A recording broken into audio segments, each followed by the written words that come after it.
আমার প্রিয়তমার পেয়েছি দেখা। ঢাকাই সিনেমার জনপ্রিয় জুটি শাকিব খান ও ইথিকা পালকে আবারও একসঙ্গে বড় পর্দায় দেখা যাবে কিনা এমন প্রশ্ন ঘুরছে সামাজিক যোগাযোগ মাধ্যম জুড়ে।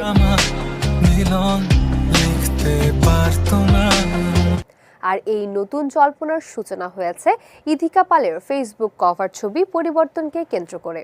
সম্প্রতি ফেসবুক পেজের কভার ছবি বদলে প্রিয়তমা সিনেমায় শাকিব খানের সঙ্গে থাকা পোস্টারটি ব্যবহার করেন ইথিকা পাল। এরপরই ভক্তদের মধ্যে নতুন করে আলোচনা শুরু হয়। অনেকের ধারণা এটি হয়তো আসন্ন কোনো নতুন কাজের ইঙ্গিত। চলচ্চিত্র সংশ্লিষ্ট একাধিক সূত্রের মতে ইথিকার কভার ছবি পরিবর্তন শুধু প্রিয়তমার স্মৃতিচারণ নাকি নতুন কোনো কাজের ইঙ্গিত তা এখনই নিশ্চিতভাবে বলা যাচ্ছে না। তবে বিষয়টি ঘিরে চলচ্চিত্র অঙ্গনে ইতিমধ্যেই আলোচনা শুরু হয়েছে।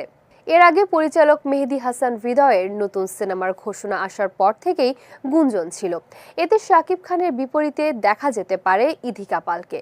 যদিও নির্মাতা বা প্রযোজনা প্রতিষ্ঠান এ বিষয়ে আনুষ্ঠানিক কোনো ঘোষণা দেয়নি, তবে এখনো কোনো চুক্তি বা আনুষ্ঠানিক ঘোষণা আসেনি।